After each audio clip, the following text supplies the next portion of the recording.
Let me tell you about the 5 things that kill your value in front of a man, and why everything you think you know about keeping his interest is probably destroying it instead. There are 5 specific behaviors that most women believe make them more attractive, more lovable, more worthy of commitment. But here's the brutal truth no one wants to admit. These exact same behaviors are what make him lose respect for you, lose attraction to you, and eventually lose interest altogether. I'm talking about things you do with pure intentions, thinking you're being a good woman, a supportive partner, someone worth choosing. But in his mind, these behaviors signal something completely different. They signal that your value is cheap, that your attention is easy to get, that you don't really know your own worth. And once a man perceives you this way, it's almost impossible to change his mind. You see, most women have been taught that love means sacrifice, availability, proving how much you care through your actions. But here's what no one tells you. The 5 behaviors you think demonstrate your value are often the exact same ones that make you invisible to him. Because male psychology doesn't work the way we've been conditioned to believe. Men don't fall in love with the woman who tries the hardest. They fall in love with the woman who makes them feel like they have to try harder. And the difference between those 2 women isn't about playing games or being manipulative. It's about understanding the psychology of desire, the nature of polarity, and the energy that creates lasting attraction versus the energy that kills it slowly, quietly, until one day he looks at you and feels nothing. Not anger, not frustration, just emptiness where passion used to be. That's why in this video, I'm breaking down the 5 subtle behaviors that destroy your value in his eyes, even when your intentions are pure. Because high value energy isn't about what you do for him. It's about who you become when you're with him. And if you're tired of feeling like you're giving your all, but getting breadcrumbs in return, if you're exhausted from trying to prove your worth instead of owning it, stay with me. The next 40 minutes will show you how to shift from being the woman he settles for to being the woman he can't imagine living without. Before we dive into the 5 behaviors that kill your value, you need to understand something fundamental about how attraction actually works. Because everything you've been taught about keeping a man interested is backwards. Society tells women that love is about sacrifice, compromise, and putting his needs first. That if you're nurturing enough, supportive enough, understanding enough, he'll naturally want to commit to you. But that's not how masculine psychology operates. Men are biologically wired to pursue what feels valuable, rare, and slightly out of reach. Not impossible to get, but not guaranteed either. It's the same instinct that drives them to work harder for a promotion they're not sure they'll get, to want the car they have to save for, to chase the goal that challenges them.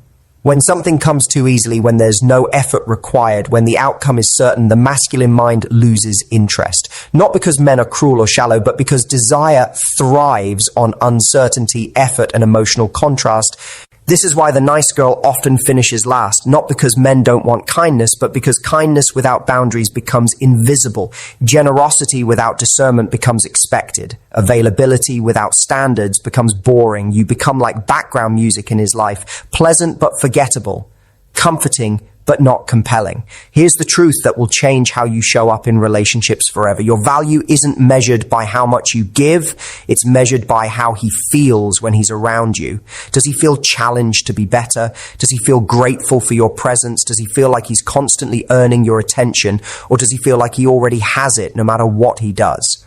The most magnetic women understand that attraction is about energy, not effort. It's about creating an experience where he feels more alive, more masculine, more inspired just by being in your orbit. And that kind of energy doesn't come from doing more for him. It comes from being more yourself, more grounded, more selective, more anchored in your own worth. But here's where most women go wrong. They think being high value means being hard to get. So they swing too far in the opposite direction, playing games, withholding affection, creating unnecessary drama to seem mysterious. That doesn't work either, because it's still about him. It's still about trying to manipulate his feelings instead of simply being so rooted in your own value that his behavior doesn't shake you. True high value energy is calm. It's confident. It doesn't chase or run away. It simply exists fully and completely and invites the right man to rise up and meet it. And when you embody that energy, you don't have to worry about losing his interest, because the kind of man who's meant for you will feel compelled to keep earning your respect, your time, your heart. The first behavior that's silent I kills your value is something that feels so natural, so loving, that most women don't even realize they're doing it. Being constantly available. The moment he texts, you respond. When he wants to see you, you rearrange your schedule. If he needs something, you drop everything to help. You think you're being supportive, caring, showing him how much he means to you. But here's what's actually happening in his mind. When you're always available, you become predictable. And predictability is the enemy of desire. Think about it. Have you ever wanted something more when you knew you could have it anytime you wanted? Of course not. The things we value most are the things we have to wait for, work for, earn. When you're constantly available, you're essentially telling him, I have nothing more important in my life than you. My time, my energy, my attention are all yours whenever you want them. And while that might sound romantic, it's actually a form of self-abandonment that men find deeply unattractive. Not because they're heartless, but because they're wired to want what feels valuable. And things that are always available don't feel valuable. They feel convenient. There's a huge difference between the two. Here's what most women miss. When you're constantly available, you're not giving him space to miss you. You're not allowing anticipation to build. You're not creating any tension or polarity in the relationship. Everything becomes flat, predictable, safe. And while safety is important for long-term relationships, without some element of challenge and uncertainty, attraction dies. The woman who maintains her unavailability isn't playing hard to get. She's living her life. She has friends, hobbies, goals, routines that don't revolve around him. She's genuinely busy with things that matter to her. So when she is available, when she does make time for him, it feels special. It feels chosen, not default. This is why men often pull back when women become too available too quickly. It's not that they don't like you. It's that the chase is over. The challenge is gone. They've won your attention without having to truly earn it. And now they're looking for the next mountain to climb, the next goal to pursue. But here's the beautiful part. When you maintain your own life, when you're selective with your availability, when you make him work a little to see you, he starts to associate you with feelings of excitement, anticipation, and reward. Every time he gets your attention, it feels like a victory. Every time you agree to see him, it feels like he's won something precious. That's the difference between being chosen and being convenient. And if you want to be more than just convenient, you need to start treating your time like the valuable resource it is. The second behavior that destroys your value is something that comes from deep wounds but shows up as everyday anxiety, constantly seeking validation and reassurance. It sounds like this. Are we okay? Do you still like me? Why haven't you texted me back? Are you sure you're not mad at me? You tell yourself you just want to understand where you stand. But what you're really doing is asking him to manage your emotional state. Here's the harsh truth. Every time you seek reassurance, you're admitting that you don't feel secure in your own worth. You're essentially saying, I need you to convince me that I'm valuable because I don't believe it myself. And that kind of energy is exhausting for any and to be around. Not because men don't want to support their partners, but because constant reassurance seeking turns them from lovers into emotional caretakers. When you repeatedly ask for validation, you create a dynamic where the relationship becomes about managing your insecurities instead of enjoying each other's company. Every conversation becomes a therapy session. Every silence becomes a crisis. Every small shift in his energy becomes evidence that something's wrong. And gradually, he starts to associate being with you with stress, anxiety, and emotional labor. The problem with seeking constant reassurance is that it's never enough. You can get told you're loved, wanted, valued 100 times, but if you don't believe it internally, you'll need to hear it 101 times. The void isn't outside of you, it's within you, and no amount of external validation can fill an internal wound that hasn't been healed. Men are drawn to women who are emotionally stable, who can self-regulate, who don't need constant proof that they're worthy of love. They want to feel like their partner is with them because she chooses to be, not because she needs to be. There's a massive difference between choosing someone from a place of wholeness and clinging to someone from a place of fear. High-value women don't ask, "Do you still want me?" They embody the energy that makes the question unnecessary. They're so grounded in their own worth that they don't need constant confirmation from others. If something feels off in the relationship, they don't panic and demand reassurance. They observe, they listen, they give space for truth to emerge naturally. This doesn't mean you can never seek clarity or express concerns, but there's a difference between a confident check-in and an insecure spiral. One comes from strength, the other from fear. When you can hold yourself through uncertainty without needing someone else to soothe your anxiety, you become magnetic. Men start to feel drawn to your stability, your groundedness, your inner peace. The third behavior that kills your value is perhaps the most dangerous because it feels like love but creates resentment. Making him the center of your universe, it starts innocently enough. You meet someone amazing, you're excited, you want to spend time together, but gradually your life starts to revolve around his schedule, his moods, his availability. You cancel plans with friends to see him. You adjust your goals to fit his lifestyle. You stop doing the things that brought you joy because he's not interested in them. You think you're showing him how much he means to you, but here's what you're actually communicating. Your life was empty before him. You don't have anything interesting going on without him. You're willing to abandon yourself to keep his attention. And while some men might enjoy this in the short term, it inevitably leads to loss of respect and attraction. Men don't want to be the center of your universe. They want to be an important part of an already full, vibrant life. When you make him your whole world, you become one-dimensional. You lose the very qualities that attracted him in the first place, your independence, your passion, your individual energy. You stop being the woman he fell for and become someone who's waiting for him to complete her.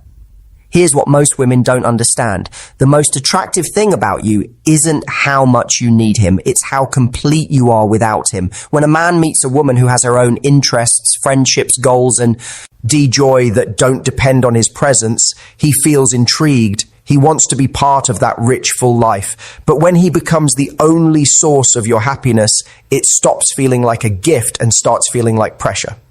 This is why men often pull back when women drop everything for them. It's not that they don't appreciate the gesture. It's that they lose respect for someone who doesn't seem to value her own life enough to maintain it. They start to wonder, if she'll abandon everything for me this easily, what does that say about her standards, her self-worth, her ability to be a strong partner? The woman who maintains her own identity while in a relationship is infinitely more attractive than the one who disappears into the relationship. She brings energy, stories, experiences from her own life. She's not just reflecting his interests back to him. She's contributing her own unique perspective, her own goals, her own dreams. When you keep your own life vibrant and full, you don't just become more attractive to him, you become more interesting to yourself. You maintain the very essence that made you magnetic in the first place. And paradoxically, by not making him the center of everything, you create space for him to want to move closer to your center. The fourth behavior that destroys your value is one that good-hearted women fall into because they think it shows love. Over-functioning in the relationship. This is when you start doing his emotional work for him, managing his responsibilities, solving his problems, anticipating his needs before he even expresses them. You think you're being helpful, supportive, caring. But what you're actually doing is training him to be passive while you do all the work. Overfunctioning looks like always being the one to plan dates, to initiate difficult conversations, to remember important events, to fix conflicts, to make decisions. You become his project manager, his therapist, his mother, everything except his equal partner. And while he might appreciate the convenience, he'll never respect someone who does more work in his life than he does. Here's the psychology behind why this kills attraction. When you overfunction, you rob him of the opportunity to show up for you. You solve problems before he knows they exist. You manage emotions before he has to process them. You take responsibility for outcomes that should be shared. And gradually, he becomes lazy in the relationship because he doesn't have to be active. You're doing everything. Men need to feel useful, needed, capable of contributing. When you overfunction, you send the message that you don't trust him to handle his own life, that you don't believe he's capable of rising to meet challenges, that you're more competent than he is. And that dynamic kills the polarity that creates attraction. You become the masculine energy in the relationship while he falls into the feminine role of receiving your care. The overfunctioning woman often justifies this behavior by saying she's just being loving, just being helpful. But there's a difference between supporting someone and enabling them. Support helps someone grow stronger.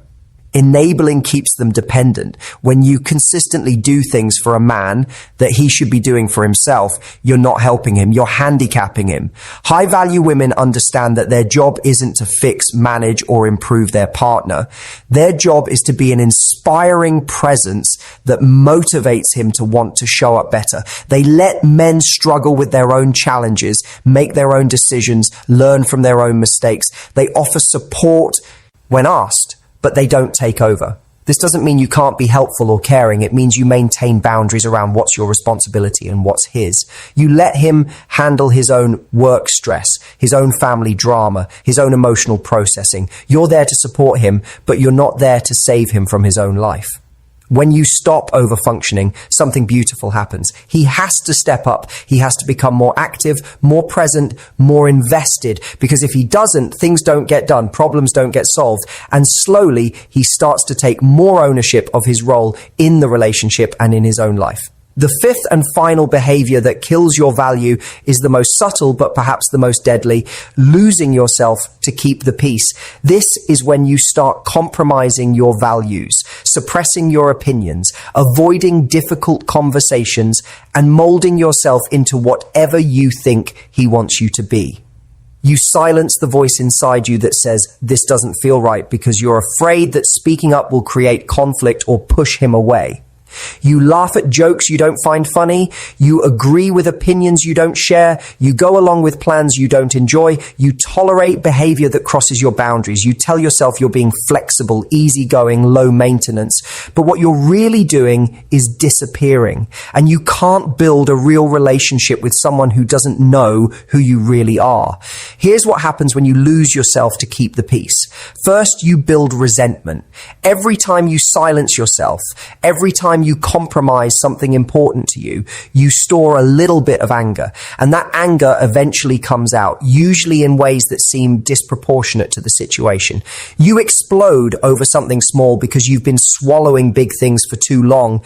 Second, he loses respect for you. Even if he doesn't consciously realize it, he notices when you don't have strong opinions, when you don't stand for anything, when you're always agreeable. And while it might be convenient in the moment, it's not attractive in the long term. Men are drawn to women who know who they are and aren't afraid to show it.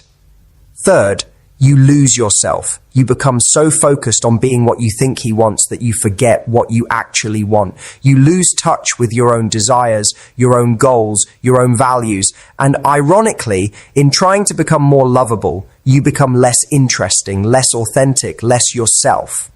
The woman who loses herself to keep the peace thinks she's being loving, but she's actually being dishonest. She's presenting a false version of herself and then wondering why the relationship doesn't feel genuine. She's expecting him to love someone he doesn't even know because she's never let him see who she really is.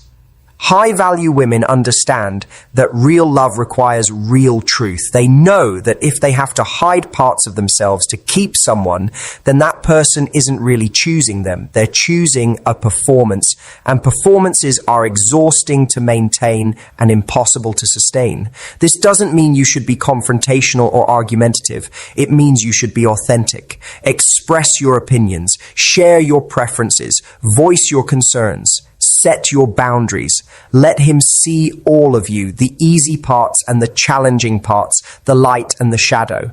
Because only when someone sees all of you can they truly choose all of you. When you stop losing yourself to keep the peace, you might discover that some people aren't compatible with the real you. And that's okay. Better to be alone and authentic than coupled and invisible. The right person will appreciate your depth, your complexity, your willingness to be real even when it's not comfortable. If you've recognized yourself in any of these behaviors, take a breath. This isn't about shame or self-criticism.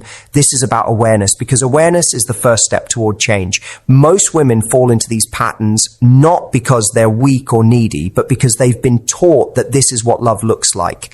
That love means giving everything, being everything, doing everything. But real love, healthy love, doesn't ask you to diminish yourself. It doesn't require you to abandon your life, silence your voice, or lose your identity. Real love sees your value and rises to meet it. It doesn't need you to prove your worth through constant availability, endless reassurance-seeking, self-abandonment, over-functioning, or people-pleasing.